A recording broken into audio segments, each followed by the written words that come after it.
C'est la mère qui fait le père, c'est-à-dire qu'une mère qui va systématiquement dénigrer pour des raisons X ou Y le père, elle va rendre son enfant fou et va l'enfermer dans sa Tout à matrice. fait. Et en Oui, fait, tout à ça c'est fait. hyper important parce qu'en fait, c'est la mère qui fait le père et ça, elle ne peut le faire que si elle-même, elle a intégré cette notion de père, c'est-à-dire de chaos. Tout à C'est-à-dire qu'à fait. un moment donné, elle est connectée avec ce mystère de la vie, et donc c'est elle qui féconde. C'est tout à fait juste. Mhm. Il y Moi, a, je t'explique avec d'autres mots, mais c'est la perfection ce que tu dis. Bienvenue dans Vivre en amour avec la vie, le podcast où l'on laisse les manuels de théorie au vestiaire pour plonger dans le grand bain de l'expérience. Ici, pas de dogme rigide, ni de vérité toute faite, juste ma voix, qui se mêle parfois à celle d'autres explorateurs de la vie, afin de partager avec vous les nourritures sacrées trouvées au fin fond de nos épreuves. Celles qui nous ont transformés et qui participent à chaque instant à nous rendre pleinement vivants, vibrants et aimants. Entrez dans l'expérience sensorielle de la vie, en espérant que vous pourrez y découvrir vos propres nourritures. Bon voyage! Bonjour à tous et bienvenue dans cette nouvelle vidéo où j'ai la joie d'accueillir Tony Serron. Monsieur Tony Serron. Bonjour Tony. bonjour Marie. Donc là, on est dans la troisième vidéo qu'on fait ensemble. En fait, la première, elle avait été divisée en deux parce qu'elle avait duré très longtemps. Donc ça a fait deux vidéos et dans laquelle tu as abordé plein de choses sur lesquelles je voudrais revenir. Et donc, ce que je souhaite faire dans un premier temps, puisque j'ai vu que dans certains commentaires, il y avait des personnes qui s'étaient un peu perdues et qui s'étaient accrochées à des mots. C'est vrai que tu emploies un langage alchimique qui est parfois, bon même souvent, pas tout à fait compréhensible pour le commun des mortels. Comme tu le disais si bien, l'alchimie, c'est un domaine extrêmement complexe et pouvoir expliquer certaines choses, parfois, c'est aussi complexe. Et donc, Mhm. moi, ce que je voudrais, c'est vraiment arriver, sans être simpliste, à simplifier et à faire des liens avec des choses que nous vivons dans notre quotidien pour que les gens puissent s'y retrouver. Donc, j'ai écrit un petit résumé, une petite synthèse dans lequel je reprends finalement ce que j'ai compris. Alors, je vais te demander dans un premier temps de ne pas intervenir, peut-être de prendre un papier, un crayon pour noter ce sur quoi tu voudrais revenir, mais à travers ce que j'ai compris et que j'ai illustré un petit peu à ma sauce, voir si c'est bien, si ça correspond à ton propos, si tu as des choses à rectifier, à approfondir. Et donc, on va entrer dans cette troisième partie un peu comme ça. Donc, je suis désolée, hein, mais j'ai écrit un papier parce que c'est quand même... Mhm. Voilà. Non, mais ça donne de la matière pour préciser, pour éclaircir des notions. Effectivement, il y a beaucoup de notions, Lilith, Sophia, des choses comme ça, mais c'est Voilà. pas réservé à l'alchimie, hein. C'est c'est connu de tout temps, hein, les matrices, choses comme ça. Ouais, ouais, ouais. Alors après, il y a beaucoup de choses parce que j'invite vraiment les gens qui n'auraient pas regardé les deux premiers épisodes, à aller les regarder parce que moi là, je fais un résumé, donc il y a plein de choses que bien entendu que je n'aborde pas, mais que donc voilà. Alors je démarre.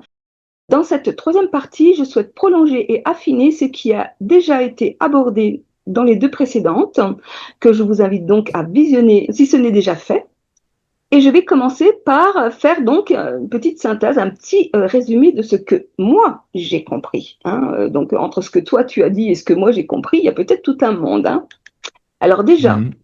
par rapport à toi, Tony, j'ai compris qu'en t'inspirant de Paracels, un médecin philosophe et alchimiste suisse de la période de la Renaissance, tu pratiques l'alchimie gnostique et plus particulièrement la spagyrie-thérapie que tu as toi-même créée et dans laquelle tu fabriques, entre autres, des élixirs végétaux au service du soin du corps, de l'âme et de l'élévation de la conscience. Alors tu pourras repréciser après. Hein. Concernant la gnose, on trouve tout et n'importe quoi sur Internet. Le terme gnose vient du grec ancien gnosis qui signifie littéralement connaissance. Donc, il ne s'agit rien d'autre que de cela. Il désigne ici une connaissance spirituelle intuitive directe qui permet la véritable libération de l'être humain. Dans cette pratique, tu fusionnes les opérations de transformation de la matière, l'alchimie, avec la quête d'une connaissance intérieure supérieure, la gnose, qui vise à réaliser la pierre philosophale, autrement dit l'or en soi. Ainsi, les différentes étapes de transformation de la matière, que sont l'œuvre noire, au blanc, au rouge et au pourpre, deviennent des jalons pour comprendre et mettre du sens à l'alchimie de la vie qui nous traverse. Comme point de départ, tu poses la vision de Paracels, qui envisage l'être humain comme un microcosme à part entière dans lequel c'est lui qui crée Dieu et non pas l'inverse. À partir de cette vision fondatrice, on comprend que la matrice dans laquelle nous vivons s'ancre dans un mensonge primordial qui nous fait croire que c'est Dieu qui a créé l'humain, le monde et l'univers. Un Dieu aux mains duquel l'être humain reste coupé de lui-même, soumis et dépendant à un sauveur extérieur. En tant que tout-puissant, la figure de Dieu représente un archétype qui peut être incarné par nos parents lorsque nous sommes enfants, puis par toute figure d'autorité que l'on met en posture de Dieu extérieure à soi, telle que par exemple la science, la technologie, le savoir, un patron, un gourou, une entité collective, et qui, tous, au nom du bien et d'un idéal à réaliser, vont définir ce qui est bien et ce qui est mal. Ainsi, le mal se trouve dans l'ici-bas, comme par exemple le corps, les émotions, l'ego, pour ne citer que. Il y en a bien d'autres, bien entendu. Et le bien se trouve dans l'au-delà, comme par exemple l'esprit, la lumière, le divin, Dieu et tout ce que l'on met en posture de Dieu. Ce que j'ai compris, c'est que l'au-delà représente ainsi tout ce qui se trouve en dehors de soi. Le salut ne pouvant advenir que d'un sauveur extérieur à soi. Ainsi, tu nous expliques que dans ce clivage entre l'ici-bas et l'au-delà, entre le dedans et le dehors, entre le bien et le mal, nous sommes entraînés dans des impasses, des pièges, voire des poubelles, qui est un terme qui a choqué quelques-uns de mes auditeurs, dans lesquelles nous sommes maintenus en dehors de nous-mêmes et de notre vrai pouvoir divin. J'ai donc compris qu'il y a un faux divin fondé sur un Dieu sauveur, et c'est là où tu dis que le divin divise, et un vrai divin qui se trouve au cœur de notre microcosme duquel il nous faut trouver la porte d'entrée. Toutefois, puisqu'on ne peut se libérer que de ce que l'on connaît, entrer dans ces impasses, dans ces pièges, ne sont ni des échecs ni des erreurs, mais des enseignements incontournables qui nous apportent la matière nécessaire pour nous conduire vers la porte de notre caverne intérieure et la connaissance de ce qu'est la véritable lumière. Nous avons donc abordé les différentes œuvres en commençant par l'œuvre au noir, en sachant qu'elles sont en interaction permanente. Alors, l'œuvre au noir, notre microcosme, contient toutes les mémoires emmagasinées depuis la nuit des temps. Ces mémoires positives et négatives sont inscrites dans notre corps, à travers les liquides du corps. Et il y a toujours un moment, une incarnation dans laquelle il nous faut reconnaître et assumer cet héritage, cette généalogie, autrement dit, d'où l'on vient. Cela passe obligatoirement par un effondrement, des maladies, des blessures, des traumas, des épreuves qui nous obligent à descendre en nous-mêmes afin de reconnaître nos richesses et à passer du à cause de telle personne ou de telle chose à grâce à eux. En clair, on sort de la victimisation. C'est l'étape de l'œuvre noire, de la rencontre avec le chaos, notre feu secret, notre guérisseur intérieur. Aussi, tu nous offres une autre vision du chaos, celui qui se trouve au cœur de notre microcosme et qui se trouve être le principe créateur et libérateur par lequel il nous faut passer afin de réaliser notre transmutation et la réalisation de ce que tu appelles notre bébé philosophal. Aussi, et contrairement à ce que nous enseignent de nombreux faux gourous, il ne s'agit ni de fuir ni de condamner ce chaos, mais de l'intégrer, de l'assumer, de le laisser nous traverser librement, car qu'on le veuille ou non, ce chaos, ce vide est là. À chaque instant, il fait partie de nous. Et c'est en l'acceptant qu'on dégonfle, pour reprendre tes mots, notre ego, ainsi que les croyances en un sauveur extérieur à soi, et que l'on commence à croire en soi, à avoir foi en soi. Alors, je ne vous donne pas plus de détails, car j'espère que ça va vous donner l'élan d'aller visionner les 2 premières vidéos, qui sont bien entendu plus détaillées et illustrées. L'œuvre noire correspond à une sorte de mort symbolique, mais elle a besoin de l'œuvre au blanc pour se réaliser. Celle-ci correspond à une purification psychique et concerne plus particulièrement nos relations interpersonnelles, dont fait partie le couple, par exemple. C'est l'étape du retrait, de la distillation et de la clarification de l'esprit. Tu nous parles alors du concept d'insoluble, qu'il ne s'agit pas de vouloir solutionner à tout prix, mais au contraire d'accepter comme étant insolutionnable.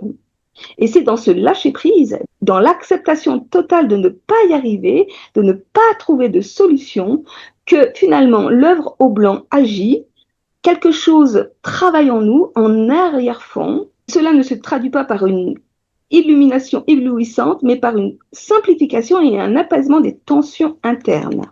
Ce que je comprends alors, c'est que l'œuvre noire qui concerne notre héritage généalogique pourrait s'inscrire dans une énergie ou un mouvement plutôt vertical, alors que l'œuvre au blanc s'inscrit plutôt dans un plan plus transversal qui se joue dans nos relations aux autres. En clair, nos héritages inconscients se jouent dans un premier temps à travers nos relations, créent des insolubles et cela nous amène à un moment donné à vivre l'œuvre noire et le chaos qui va avec. Donc, entre l'œuvre au noir et l'œuvre au blanc, il ne s'agit pas seulement d'accepter le chaos, mais de plonger dans l'expérience directe de nos propres impasses, de nos propres contradictions et de ce qui semble insoluble. C'est en cessant de vouloir résoudre ces tensions par des croyances extérieures que l'énergie se libère. On en vient alors à l'œuvre au rouge. Dans ce que tu as développé, je n'ai pas tout à fait compris ce à quoi ça correspond sur le plan concret. J'ai donc cherché et j'ai trouvé que c'est l'étape de la fixation et de l'amour incarné. C'est le moment où la conscience éveillée, le blanc, descend dans la matière pour l'animer. Ça pourrait correspondre à l'action juste, spontanée, celle qui ne vient plus de l'ego, mais du cœur. C'est poser un acte, faire un choix ou créer quelque chose, non pas par devoir ou par peur, mais par une nécessité intérieure d'expression. Si le blanc était le retrait, le rouge est le retour dans l'arène en osant dire des vrais non et des vrais oui, et c'est transformer l'énergie vitale en créativité tangible. Par exemple, écrire, construire, soigner, aimer sans attendre de récompense extérieure. En clair, ici, on fait l'expérience de vivre pour soi-même, en fait, en lien, en cohérence avec nos valeurs intérieures, ce qu'on a compris. Et puis, tu nous as parlé de l'œuvre au pourpre ou au violet. Alors là, j'avoue que je n'ai pas d'éléments à donner sur ce que c'est. Ça pourrait être l'étape de la résilience totale et de l'autonomie souveraine, le moment où il n'y a plus de limite entre l'ici-bas et l'au-delà, entre le matériel et le spirituel, où la simple présence devient une transmission vivante. Alors, qui nous en dira plus par la suite. Donc, pour résumer, ce que j'ai compris de ce chemin alchimique, gnostique, consiste, premièrement, dégonfler l'ego, les dogmes et les concepts. Autrement dit, cesser de chercher Dieu, la vérité, l'amour, la reconnaissance à l'extérieur de soi. La véritable connaissance se trouve en nous-mêmes, dans l'expérience sensorielle et se rencontre en acceptant de s'ouvrir à l'inconnu, de mourir à soi-même et de vivre dans l'éphémérité de l'instant présent. 2. Assumer l'insoluble, c'est-à-dire accepter que certaines failles ne doivent pas être comblées mais habitées, car c'est là que réside la vraie connaissance. Aussi, accueillir notre sentiment d'impuissance notre vulnérabilité, nos peurs, nos incertitudes et tout ce que notre culture considère comme étant notre petitesse constitue en réalité notre puissance et notre voie de libération. Finalement, le divin divise et le chaos permet l'unification. C'est lui notre centre et c'est avec lui qu'il s'agit de vivre au quotidien. Et enfin, comprendre que la transfiguration n'est pas une élévation hors du monde, mais bien au contraire, au retour à une banale humanité débarrassée des dogmes, de la chute et du péché, simple et direct. C'est finalement tomber amoureux de soi-même dans tout ce que l'on est et seulement ce que l'on est, autrement dit, accepter et intégrer entièrement la dualité. Voilà pour mon petit résumé. Je peux parler. Oui, tu as le droit de parler. Voilà. Qu'est-ce que ça t'inspire? Est-ce que j'ai fait des grosses conneries? Est-ce qu'il y a des choses que j'ai mal comprises? Je voulais te dire un énorme merci parce que j'aurais pas grand-chose à rajouter, à préciser ou à complémentariser, mais en tout cas, c'est très très agréable de t'entendre dérouler ce processus à ta manière à toi. Et il y a beaucoup de choses tout à fait judicieuses et très très engageantes pour ce processus, hein, vraiment. Alors, bon, évidemment, j'ai écrit deux, trois petites choses, mais avant de commencer l'œuvre au noir, donc, on parle de Paracels. C'est pas uniquement Paracels, hein. Il y a aussi toute une démarche dans les Rose-Croix que j'ai connue.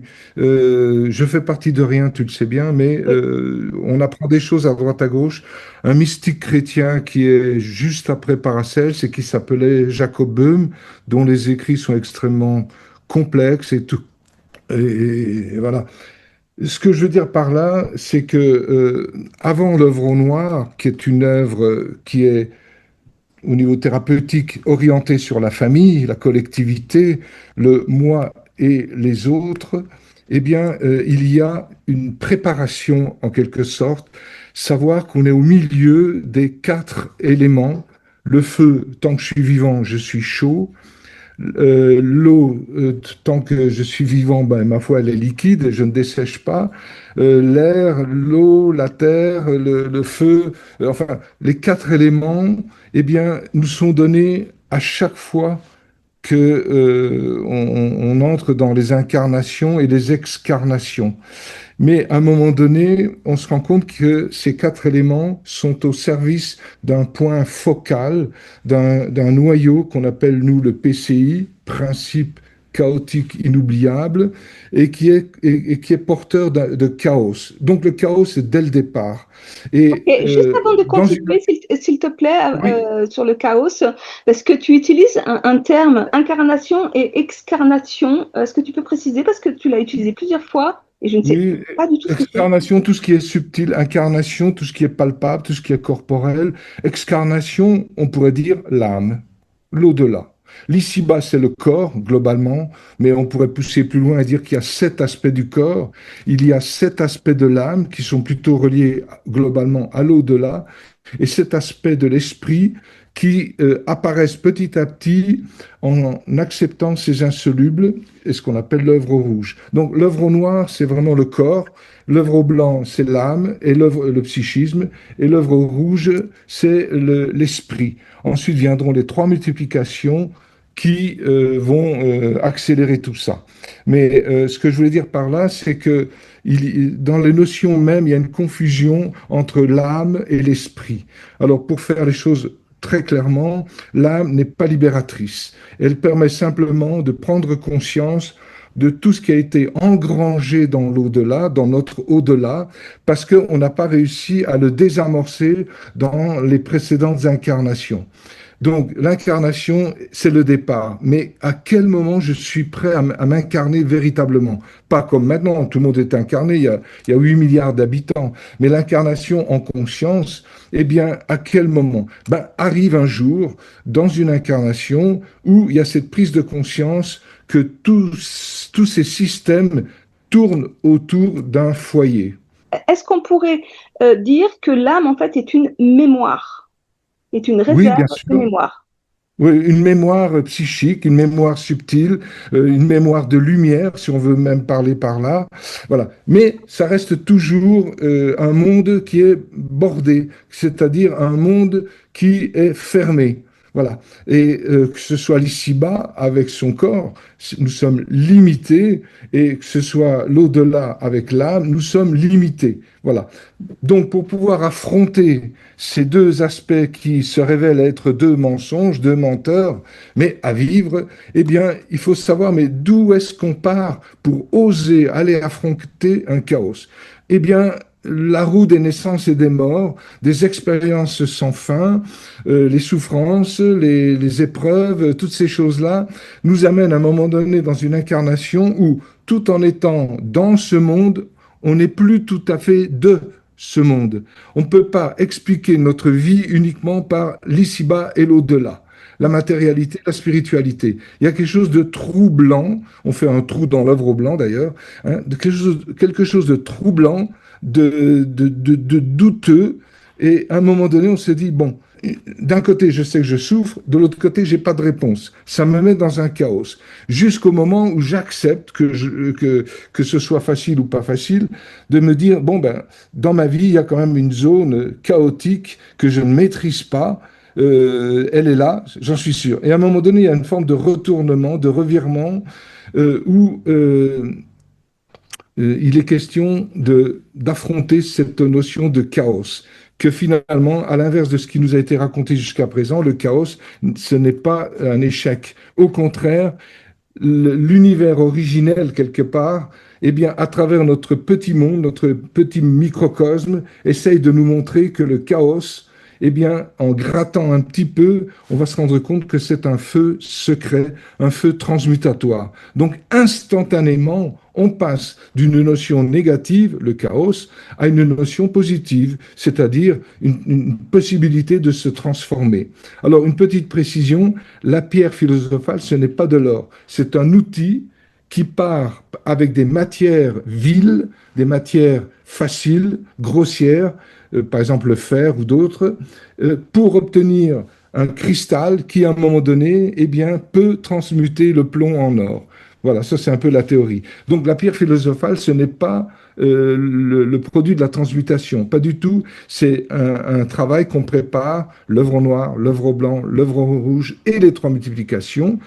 À ce moment-là, nous avons une matière noble, hein, qui nous permet de transmuter les matières ignobles, les matières qui ont un feu qui est bloqué. Donc ça réveille le feu parce qu'il y a toute une matière qui a préparé ça. Mais cette matière-là, qui nous fait devenir pierre philosophale, eh bien, c'est tout un processus qui a déjà commencé, mais à l'intérieur de nous. Parce que le laboratoire, c'est aussi notre corps et les corps subtils. Donc, pour les reconnaître, il faut avoir un enseignement de première main, un enseignement qui n'a pas peur de dire le chaos, c'est ma libération, par exemple. Hein.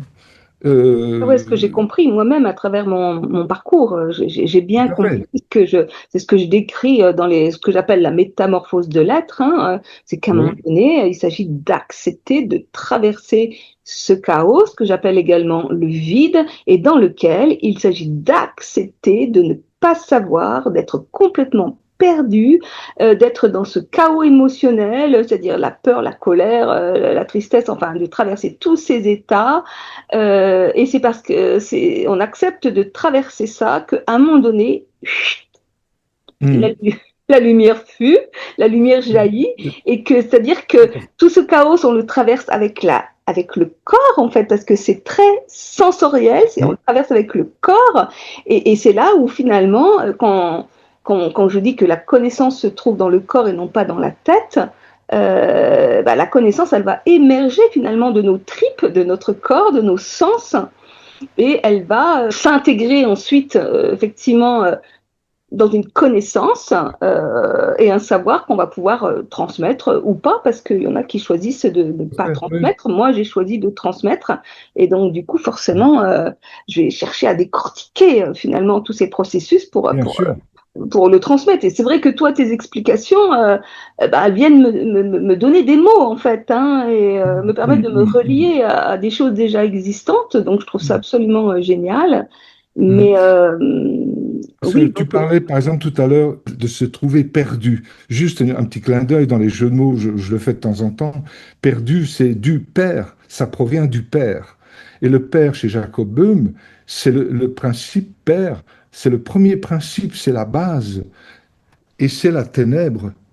Et c'est vraiment la noirceur la plus totale, la violence, la colère. C'est le Dieu de la colère. Ça veut dire que depuis l'origine des mondes, il y a une colère. Ça, c'est incroyable. Au lieu de dire il y a de la lumière, de l'amour et tout, et puis on a chuté. Bien sûr, ces propos-là ont une part de vérité. Mais pour Jacob Böhm, par exemple, il y a trois principes.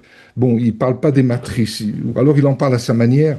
Eh bien, le premier principe, le principe de base, c'est le Père. Le deuxième, c'est le Fils. Le troisième, c'est le Saint-Esprit. Le Père, c'est la colère. Pourquoi? Parce il va dans tous les sens et il a perdu sa cohésion. Sa cohésion, c'est son Fils. La colère doit produire l'amour. Voilà. Hein. Il n'y a pas d'amour s'il n'y a pas eu une matière à transmuter, à transformer. Et la matière à transformer, c'est cette colère qui est en nous, cette injustice. Pourquoi on meurt, pourquoi on souffre, c'est l'horreur, et puis c'est tout. À un alors, moment donné, c'est de se dire, oui, vas-y. je voudrais faire un lien, en espérant que tu y vois aussi un lien, mais la notion du père renvoie à l'aléatoire, c'est-à-dire que la mère, c'est de l'ordre du connu, on connaît la mère d'où l'on vient, sauf effectivement en cas d'accouchement sous X, mais quelque part au niveau biologique, on le connaît parce qu'on en fait l'expérience dans le ventre maternel aussi, hein. Donc on connaît la mère, mais le père est de l'ordre de l'inconnu et de l'aléatoire. Ce qu'il faut comprendre et ce qui est très intéressant, c'est ce qui fait le père, c'est le juridique et non pas le biologique. C'est-à-dire qu'à un moment donné, de par la loi des hommes, on va se retrouver affilié à un père qui est donc celui qui éduque, mais qui finalement reste quelque part un mystère, parce que est-ce vraiment celui-là qui est qui nous relie à notre biologie et à tout un héritage pour lequel qui est peut-être secret, parce que si ce n'est pas lui le père biologique, ça veut dire qu'il y a un héritage qui reste secret, qui reste Ben, le Père apporte du plus haut des cieux, pour parler comme ça. Il vient engrosser la terre, le féminin, bien sûr. Et le féminin est connu, oui. Le Père est inconnu, on va dire comme ça pour simplifier. Mais ce Père inconnu amène tout son mystère. En fait, il amène un chaos. Il chaotise. La femme, dès l'instant où elle a été ensemencée, elle sera obligée de subir jusqu'au bout. Elle est utilisée comme un réceptacle noble, bien évidemment, le plus noble qui soit, mais c'est ça qui va transformer aussi le Père. Le Père qui était tout inconnu, on voit qui c'est maintenant, plus ou moins, c'est au fruit qu'on reconnaît l'arbre, grâce à la matrice féminine, eh bien, tout cet inconnu du Père se révèle. Et à ce moment-là, elle n'est plus aussi statique, la mère, la matrice. C'est même elle qui, grâce au Père extérieur, réveille ce feu intérieur chez elle. C'est-à-dire que ce n'est plus le feu du Père extérieur, mais grâce à la matrice, à la femme, eh bien, le Père se transforme, il est obligé de se transformer, au point qu'on se demande si l'aspect fécondant, moi, je ne me le demande pas, j'en suis certain. L'aspect fécondant, il est dans la femme. Et l'aspect oui, fécondant, non? je jubile, là je jubile, parce qu'en fait, effectivement, c'est la mère qui fait le père. Et que c'est Voilà. hyper important que cela puisse exister, c'est-à-dire qu'à un moment donné, la mère puisse reconnaître le père, voire ça peut passer aussi par la verbalisation de qui est le véritable géniteur, plutôt que de le garder secret. Oui. Mais c'est la mère qui fait le père, c'est-à-dire qu'une mère qui va systématiquement dénigrer pour des raisons X ou Y le père, elle va rendre son enfant fou et va l'enfermer dans sa Tout à matrice. fait. Et en Oui, fait, tout à ça c'est fait. hyper important parce qu'en fait, c'est la mère qui fait le père et ça, elle ne peut le faire que si elle-même, elle a intégré cette notion de père, c'est-à-dire de chaos. Tout à C'est-à-dire qu'à fait. un moment donné, elle est connectée avec ce mystère de la vie et donc c'est elle qui féconde. C'est tout à fait juste. Hmm. Il y Moi, a, je l'explique avec d'autres mots, mais c'est la perfection ce que tu dis. il y a un chaos extérieur qui est amené par le père. Voilà. Et d'ailleurs, on est manipulé pour féconder, pour pénétrer la femme soit pénétrée, tout simplement. Voilà, ça c'est la première étape. Mais du coup, le fait qu'elle ait accepté de recevoir une semence d'un chaos céleste, extérieur, le père qui est en colère, voilà, eh bien, elle reçoit, mais elle en fait quelque chose que le père c'est impossible pour lui. C'est pour ça qu'il végète dans les strates de l'au-delà, en attendant de pouvoir s'incarner dans une matrice. Sinon, il sert à rien du tout, il devient fou, il rend fou l'au-delà. Voilà. Et après, il nous faut créer le purgatoire pour purger ces choses-là. Enfin, bref. Mais à un moment donné, eh bien, la femme étant fécondée, elle fait son boulot, elle rend à César ce qui est à César. Ensuite, elle rend à Dieu ce qui est à Dieu, c'est-à-dire le Père, mais elle rend à elle-même ce qui est à elle-même. Elle rend à Jules ce qui est à Jules.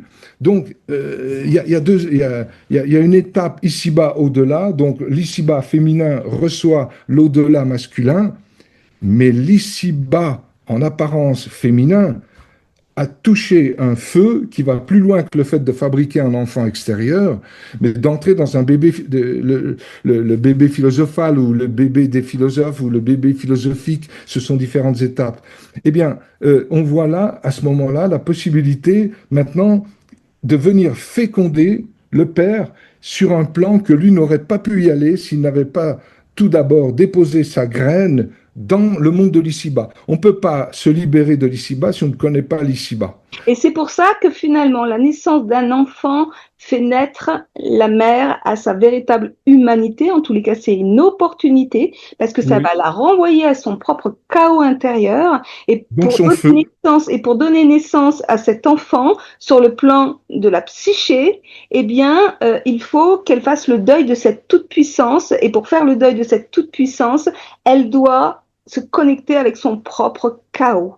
Et c'est pour ça qu'il y a tant d'hommes, de pères qui n'arrivent pas à trouver leur place, parce que finalement, c'est la mère qui va, en reconnaissant le père, en l'intégrant, en assumant son choix, qui va finalement permettre au père de trouver cette place et qui va former cette triangulation. Et que si elle ne Tout à reconnaît fait. pas son homme comme étant le père de son enfant, cette triangulation ne peut pas se faire et l'homme ne peut pas trouver sa place. Et quand il ne trouve pas sa place, soit il va la prendre et donc du coup ça va générer de la violence, soit il s'en va et c'est là où on va parler de père abandonnique. Et donc, en fait, la Mhm. femme est purement responsable ou co-responsable, bien entendu, parce que tout ça, c'est des scénarios Oui, qui se jouent en lien avec nos héritages oui, généalogiques, oui. hein, et avec une culture qui ne permet pas finalement d'instaurer ça au cœur des familles. Mais c'est en ça où moi je dis, parce que quand on parle de violence, tout de suite c'est les hommes, hein, parce qu'on attribue la violence à cette violence physique, mais il existe une violence psychique, subtile, invisible, qui est portée par la mère. Et, Oui. et de ce fait, la mère, les femmes, comment dire, ont un sexe psychique aussi violent et aussi puissant que le sexe de l'homme qui peut violer en fait. Tout à fait. C'est-à-dire que si elle ne Tout fait à pas ce fait. travail intérieur et donc de deuil de Mhm. la toute-puissance, c'est-à-dire que ce n'est pas elle toute seule qui a produit cet enfant, c'est avec ce père-là, et puis aussi faire le Mhm. deuil que en fait l'enfant n'est pas le sien, mais il est l'enfant du cosmos. C'est-à-dire qu'elle, elle n'est Tout qu'une à fait. matrice, tu vois. Donc, il y a vraiment un deuil vertical et horizontal à faire pour que la mère puisse se Mhm. retrouver, en fait, dans sa vraie place. Et ce faisant, Mhm. elle Mhm. va mettre en place son enfant en tant qu'individu à part entière, appartenant au mystère de la vie, et au Père de prendre pleinement sa place aussi en tant qu'être humain faisant partie du mystère de la vie. C'est-à-dire que je ne peux ni posséder mon enfant, ni cet homme, et je vais même aller plus loin, ni même moi-même. C'est ça, c'est ça. C'est-à-dire que quand on vient dire que qu'on a le pouvoir de se sauver soi-même, mais c'est littéralement faux. On ne peut pas se sauver soi-même, on ne peut que co-créer avec la vie et permettre à la vie de nous auto-régénérer et de nous sauver, en fait, finalement, quelque part. Hmm. Et de lui donner cette impulsion que la vie par elle-même n'a pas, ni les dieux ni les diables, c'est-à-dire se libérer de la roue mortelle, de la roue des naissances et des morts. Et là, il y a un pouvoir qui vient que dans la mesure où on a été à fond de nos expériences, qu'on soit homme ou femme, enfant, pas enfant, avortement, pas avortement, maladie, guérison, etc. Toutes ces choses-là, c'est comme nous sommes un observatoire de ces choses-là. Qu'est-ce qu'on en fait? La base, c'est l'amour. L'amour, si on reprend Jacob Böhm, le monde du Fils, de l'amour, de la douceur et tout, provient d'une transmutation qui a été acceptée dans l'incarnation de l'ici-bas, une acceptation de la colère du Père. Donc, plutôt que d'être à la recherche d'une autorité intérieure, c'est plutôt d'accepter que derrière tout ce qui nous est présenté, ça se termine en chaos. Et à un moment donné, ce mot chaos, rien que d'en être conscient, commence à faire un travail extraordinaire, commence à aligner les éléments, hein, commence à aligner les différentes thérapies en vue que la personne puisse affronter son œuvre au noir, c'est-à-dire accepter de se trouver dans cette famille qu'il a choisie quelque part et qu'il a oublié. Il se demande pourquoi il s'est incarné à cette époque-là, avec tel signe astrologique, avec tel bon ou mauvais aspect. Pourquoi je m'incarne? Bon, la réponse, on l'a pas de manière logique, mais on l'a de manière alchimique, on l'a de manière gnostique. Voilà. Et c'est cette démarche-là qui fait qu'on peut enclencher le processus alchimique que j'ai essayé de rendre accessible parce que les voies alchimiques, elles sont extrêmement compliquées. Il y en a plein, il y en a différentes, mais bon, il y en a quand même une ou deux qui tiennent la route. Et c'est dans cette voie-là qu'on peut faire de la thérapie, donc de la spagithérapie, etc., etc. Bon, j'ai perdu un petit peu le fil là. Oui. Mais je voulais en revenir à cette histoire de faux dieux et de vrais dieux, en sachant que le vrai Dieu n'existe pas. Alors, je vais m'expliquer. Euh, Oui, j'ai reçu, après qu'on ait fait nos deux premières vidéos, un message de Michel Donia. Michel oui. Donia, voilà, Personne formidable. voilà, une personne voilà, formidable qui est vraiment pour le bien, le bon et le beau à sa façon, bien entendu, et qui, dans son dernier message, fait un petit paragraphe sur les mots de Dieu et amour, qui sont deux concepts complètement galvaudés. Et je me suis dit, mais c'est incroyable, ça vient vraiment illustrer ton propos finalement et la question que certaines personnes se posent finalement parce que c'est vrai que dans la première vidéo tu nous parles de il y a Dieu et Dieu, il y a Jésus et Jésus, enfin ça peut sembler un peu confusionnel mais voilà lui ce qu'il dit. Donc Dieu, Mhm. entre parenthèses, lequel n'est pas un personnage que l'on doit adorer. Les religions ont inventé des dieux pour des raisons de pouvoir sur les peuples. Ce que l'on nomme Dieu est en fait une intelligence spatio-temporelle qui régit des milliards de mondes, des galaxies jusqu'aux atomes et qui habite tout ce qui existe sous forme d'un fractal holographique. C'est la raison pour laquelle je dis que Dieu peut prendre la forme du Père, de la Mère et de Oui, tout ce oui. qui est qui se trouve dans la posture de toute puissance et d'autorité. Ensuite, il dit, Mhm. ne cherchez pas Dieu au dehors, il est en vous. Et là, il dit quelque chose qui me semble mais fondamental. Jésus n'a jamais prononcé le mot Dieu. Il a toujours parlé de son Père, celui qui a génétiquement créé notre humanité actuelle avec les mêmes potentialités futures que lui-même. À chacun son niveau et son rythme pour y accéder par les expériences de multiples incarnations. Donc c'est là où on peut véritablement repérer ce qui est de l'ordre du mensonge et ce qui est de l'ordre de la vérité. Puisque quelque part, quand Jésus parle de son Père, il reste tel qu'on l'a défini auparavant, dans quelque chose de l'ordre du mystère, c'est-à-dire qu'il ne vient pas nommer qui c'est, il ne vient pas décrire, il vient parler de celui qui l'a créé, et il commence déjà par le créer biologiquement, avant de le créer psychiquement, quoi. Et donc, en fait, oui, Jésus parle de son Père, et ce Père, voilà, reste un aléatoire, reste un mystère, et qui veut connaître finalement ce mystère de la vie, et comprendre pourquoi je vis, pourquoi je meurs, et doit faire finalement ce chemin qui l'a mené jusqu'à la croix, où il nous donne finalement une belle leçon sur l'art de la transmutation des émotions et de la résurrection qui en résulte en fait. C'est-à-dire que moi, je vis vraiment ça de l'ordre de je traverse le chaos, j'accepte l'inacceptable, et c'est parce que je le traverse que finalement je renais de mes cendres. Et la résurrection du Christ, elle peut se lire sur plein de niveaux différents, en fait. Reprenons au tout départ.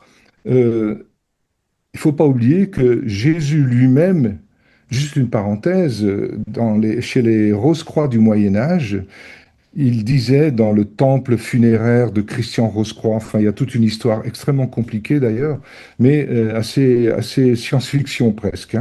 Eh bien, les Rose-Croix du Moyen Âge disaient Jésus, Yeshua, Jésus est tout pour moi, pas le Christ.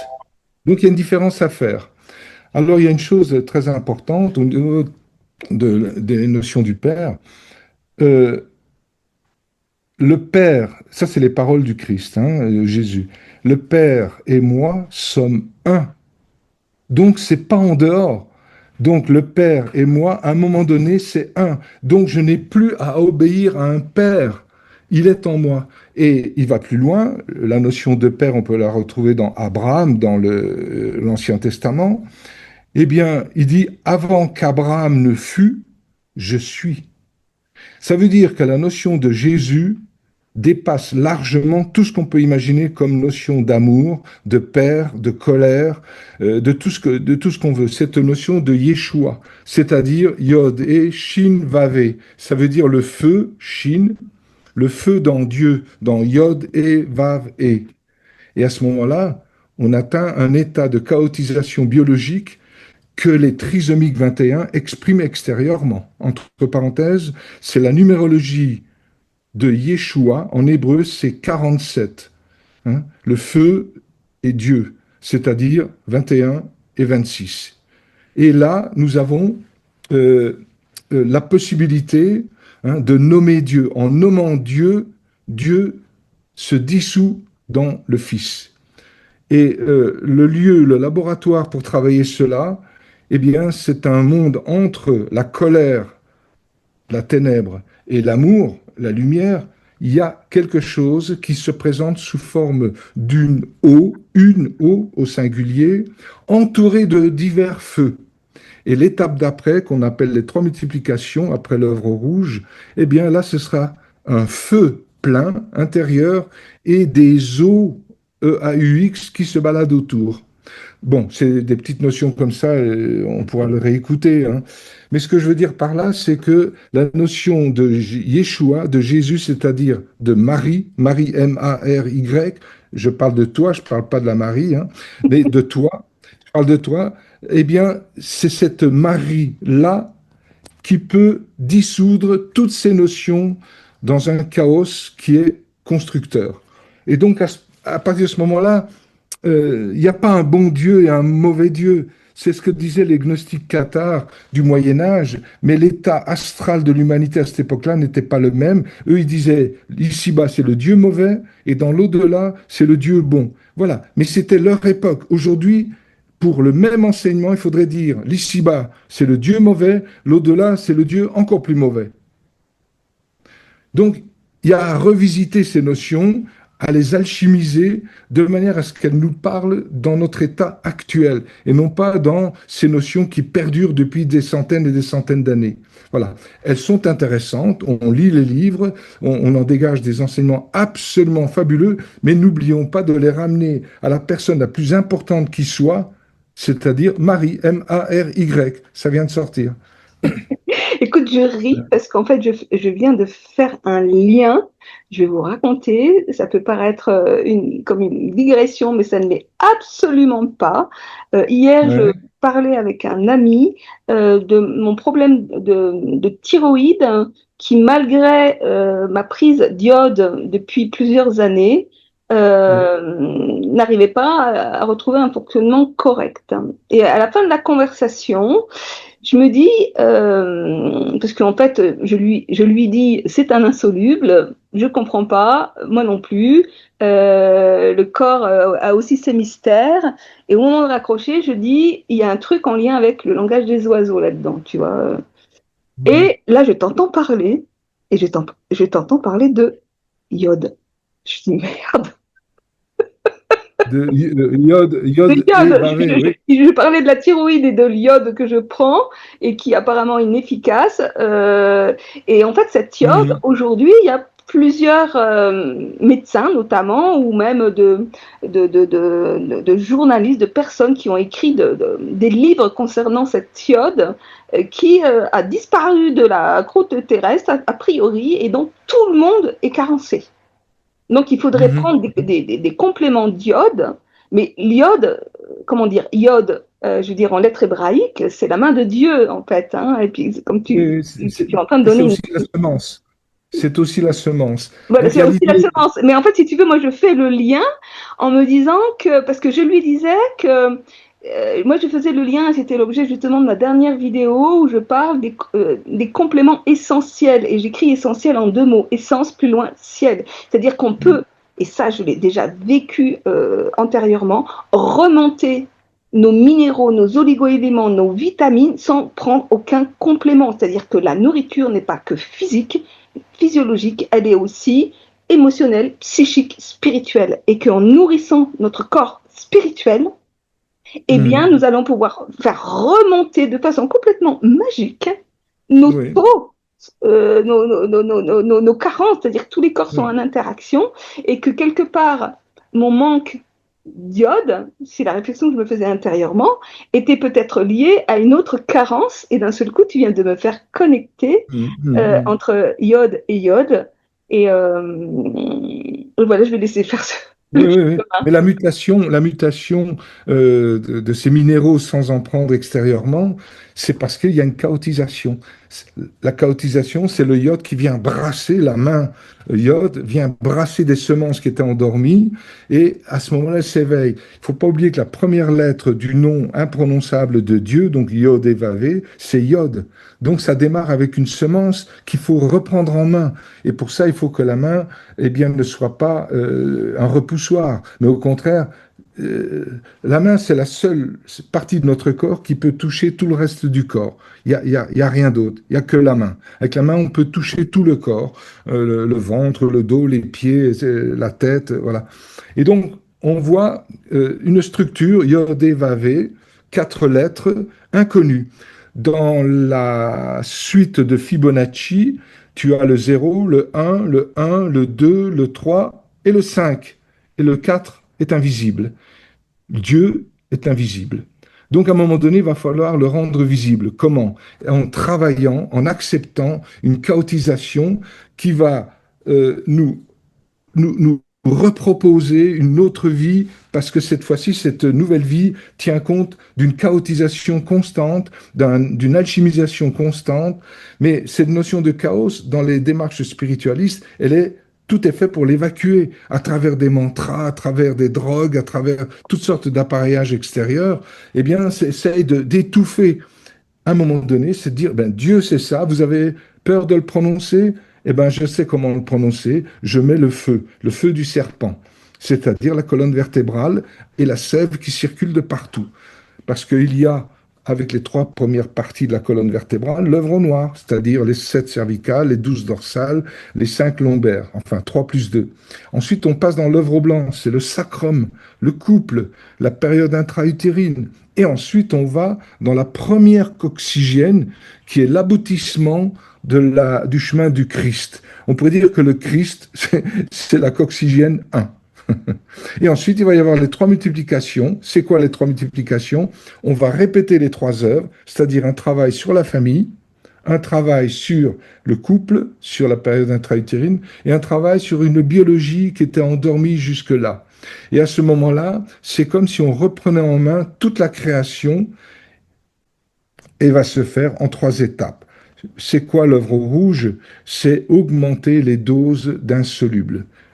Plus il y a d'insolubles, mais il faut faire attention à ne pas brûler la matière en quelque sorte par les insolubles. Il faut les donner à dose homéopathique. C'est ce qui nous permet de démasquer toutes les mémoires de notre microcosme avec son Dieu projeté dans le ciel du microcosme, c'est-à-dire l'être oral, c'est-à-dire Lucifer, la lumière. Et cette lumière-là, c'est le maître de l'au-delà. Donc c'est ça qui doit être aussi démasqué au même titre que l'acceptation de sa famille, de ses enfants, de ses parents, de son pays, etc., etc. De sa Alors, culture aussi, pourquoi pas. quand tu dis il faut augmenter l'insoluble, Non pas augmenter, accepter d'en prendre un peu plus. Mais l'insoluble est un peu tout le plus. temps là. Parce qu'en fait, si tu veux, c'est quelque part, moi, les insolubles, c'est la vie qui me les amène. Hein. C'est pas moi qui vais les Oui, oui. chercher. Ben, c'est ton insoluble intérieur qui n'est pas d'accord de mettre son destin entre les mains de cette roue de la mort, hein, et c'est ce chaos intérieur-là qui va aller chercher des matières à chaotiser. Donc, dans un premier temps, on a le contact, c'est merveilleux, tout et tout, puis à un moment donné, on approfondit, et là, on voit des choses beaucoup plus profondes, mais tout ça est lié à un chaos. Ok, alors, est-ce que une maladie peut être le résultat, en fait, d'un insoluble qui arrive comme ça et Et qui... 100%. voilà. 100%. Et on va aller plus loin, la mort. La mort est la suprême maladie, puisque on meurt, enfin, voilà. Eh bien, je ne sais plus ce qu'on disait tout à l'heure, là. Euh, voilà, nous montre qu'en fait, on n'est pas arrivé chez nous en arrivant ici. Tous les progrès que l'on peut faire nous retardent par rapport à nos épreuves. Et du coup, à ce moment-là, il y a des épreuves plus dures, des maladies, voire des morts, pour pouvoir présenter l'être en tant que microcosme d'une manière différente à chaque incarnation, jusqu'au moment où l'être fait un retournement, il se rend compte que c'est lui qui a créé ce monde avec ses souffrances. C'est lui. Et à un moment donné, donc ça le chaotise parce que ça remet en question toutes ses vies antérieures, toutes ses maladies, toutes ses guérisons, toutes ses initiations. Il se rend compte qu'il est toujours dans le même merdier, en quelque sorte, et il se demande comment faire pour en sortir. Eh bien, il n'y a un seul moyen, un enseignement de première main. Il Ouais. faut Alors, enseigner ce que tu fais. ouais. Et donc, en fait, si tu veux, parce que dans la vidéo d'hier, justement, je témoignais de ça et j'exprimais qu'on a souvent tendance à voir la maladie comme étant une punition, comme étant un coup du sort, une conspiration de l'univers qui veut absolument notre mort, alors que très souvent, ce Tout sont à des fait. processus de nettoyage.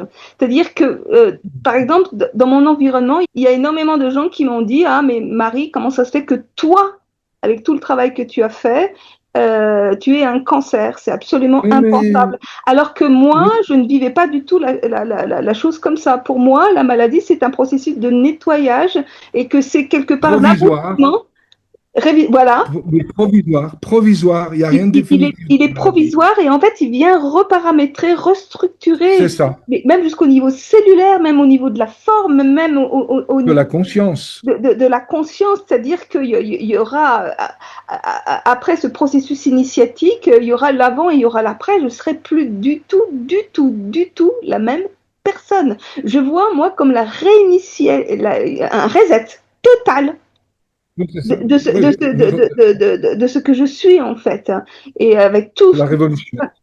Ouais, c'est la révolution et je m'aperçois que je canalise énormément de choses dans le sens où j'ai accès dans ce chaos que je traverse, j'ai accès à une connaissance, mais quelque part ça me perd tellement il y a des choses et je me dis putain mais je veux rien rater, il faut que j'écrive, il faut que j'écrive, il faut que j'écrive. Et j'ai un espèce Tout à fait. d'empressement Il faut le faire. Il faut le à faire. écrire et donc là je sens que l'écriture revient, mais entrer dans cette écriture, dans ce chaos, c'est extrêmement difficile parce que ça me demande par où je commence finalement. Il y a tellement de connaissances.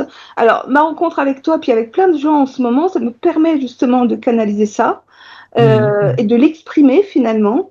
Et en fait, j'arrive à une période de ma vie où tout ce que j'arrivais à expliquer laborieusement, d'un seul coup, ça devient C'est fluide. cadeau. Ça Ouais. devient fluide, mais maintenant, est-ce que ça va être aussi fluide que de l'écrire sur du papier et d'en faire un livre? Ça, je ne sais pas. Mais en tous les cas, Ouais. je vois bien que ce chaos m'amène à connecter avec une connaissance que je n'ai jamais appris dans aucun livre. Et ça, depuis Ouais. toujours, en fait. Je veux dire, les Ouais, livres que ouais, j'ai ouais. lus ont toujours été des livres qui m'ont donné des mots sur des choses que j'avais vécues, que j'expliquais autrement. Et ah, bah oui, bah c'est ça, bah c'est bien dit, c'est joliment dit. Enfin, Tout à voilà. fait. Tout à fait. Oui. Ce sont tous des outils éparpillés dans nos vies antérieures, dans nos vies projetées pour le futur, etc. Sont toutes des parcelles d'une conscience qui est centralisée dans le sternum, dans le PCI. Et à partir de là, petit à petit, tu reconquiers les 7 couches de ton microcosme et à un moment donné, tu te rends compte que tout y est, que tu connaisses ou que tu connaisses pas intellectuellement, c'est présent et ça agit. Et donc, ça va beaucoup plus vite qu'on l'imagine. C'est comme si on faisait en une seule vie, ou voire en quelques années, en 3 ans, 3 mois, 3 semaines, 3 jours, 3 heures, etc., les 40 mois philosophiques, hein, eh bien, on vivait en 3 ans et demi ce qui n'a pas été vécu depuis le départ. Parce que là, on a tous les morceaux qui se mettent en place. C'est pas anodin ce qui se passe, et j'irai plus loin, ce qui se passe aussi dans notre vieille Europe. C'est pas anodin, c'est très concret, hein. L'aspect, voilà, les aspects alchimiques, etc., nous montrent des choses assez extraordinaires. Oui, parce que finalement, on peut Donc, retrouver de l'infiniment petit à l'infiniment grand ces processus alchimiques. Et donc, quand on regarde sur effectivement ce territoire qui est le monde finalement, hein, on peut retrouver ces mêmes étapes, ces mêmes processus. oui, oui. Mais dans l'infiniment grand, l'infiniment petit, eh bien, ce sont des cul-de-sac. Donc, il y a autre chose, il y a une faille. Et la faille vient, c'est d'où cette notion de chaos. Cette faille vient d'un effondrement. Mais un effondrement de quoi? Ben, de l'ici-bas et de l'au-delà. C'est-à-dire deux cul-de-sac. L'ici-bas, l'infiniment grand, donc ça ne s'arrêtera jamais. L'infiniment petit, c'est l'au-delà, hein, ça ne s'arrêtera jamais. À quel moment je vais trouver la faille où je vais arrêter de croire en Dieu, je vais arrêter de croire en diable, où je vais ramener tout ça en moi. Et à ce moment-là, l'incarnation n'est plus du tout la même. On n'est plus dans la matrice qui attend la semence de l'au-delà, mais c'est la semence déployée dans l'ici-bas qui va féconder le mal qui était resté dans le ciel et de le ramener dans la matrice, mais la matrice Mais c'est véritable. exactement le même processus que tu expliquais tout à l'heure par rapport à la matrice féminine de la mère qui Oui. chaotise quelque chose et qui donne naissance finalement au père. Mais cette faille dont tu parles finalement nous donne accès à l'entrée de la grotte hein, dans laquelle il s'agit d'aller s'engouffrer et qui donne accès à une connaissance. Et cette connaissance, et j'en parlais dernièrement avec Olivier que tu connais, Mhm. Olivier Neveu, avec lequel je devrais faire une vidéo très prochainement, Oui. qui nous donne accès à une connaissance qui nous fait faire des liens instantanés avec n'importe quel plan de réalité. C'est-à-dire que tu donnes une info ici, c'est comme une toile qui se tisse et qui fait de liens parce qu'en fait, on a directement accès aux archétypes. Oui. Euh, On ne peut pas y avoir accès s'il n'y a pas l'acceptation de la croix. La croix, poutre horizontale, féminin, on va dire comme ça, yin, poutre verticale, masculin, yang. Mais ce sont les outils du Christ. Le Christ ne va pas plus loin.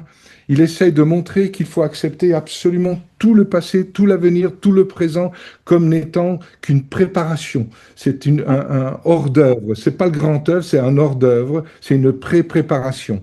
Et à ce moment-là, eh bien, on se rend compte qu'on n'a pas perdu de temps, qu'il nous a fallu du temps, bien sûr, mais c'est tellement riche, tellement lourd dans le bon sens du terme, tellement dans une pesanteur qui va désamorcer toutes les pesanteurs, hein, toutes les envols vers l'au-delà, qu'à un moment donné, tout est là pour pouvoir mener à bien une prise de conscience qui fera que autour de soi, on arrive à transmuter les choses, même si les gens ne sont pas d'accord, ça peut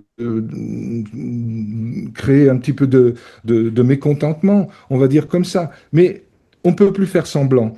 On se transforme, donc inévitablement, en acceptant notre incarnation et en arrêtant de fuir dans l'au-delà, eh bien, à ce moment-là, on a toute une richesse biologique, physiologique au départ, qui absorbe le psychique, et donc, du coup, on entre dans l'archétypal. Donc, la véritable biologie. Donc, notre véritable réparation se fait en portant la croix qui est le remède et la maladie, qui sont deux illusions, mais que l'on doit vivre parce que nous sommes dans ce monde-là. Mais ça n'empêche pas d'éveiller quelque chose d'une biologie archétypale, et de biologie archétypale qui va nous permettre les mutations, les transfigurations, mais ça part de l'acceptation de la croix. Et là, c'est lié au coccyx, au coccygienne, Ouais, c'est qui nous intéressant parce montre que tout l'archétype.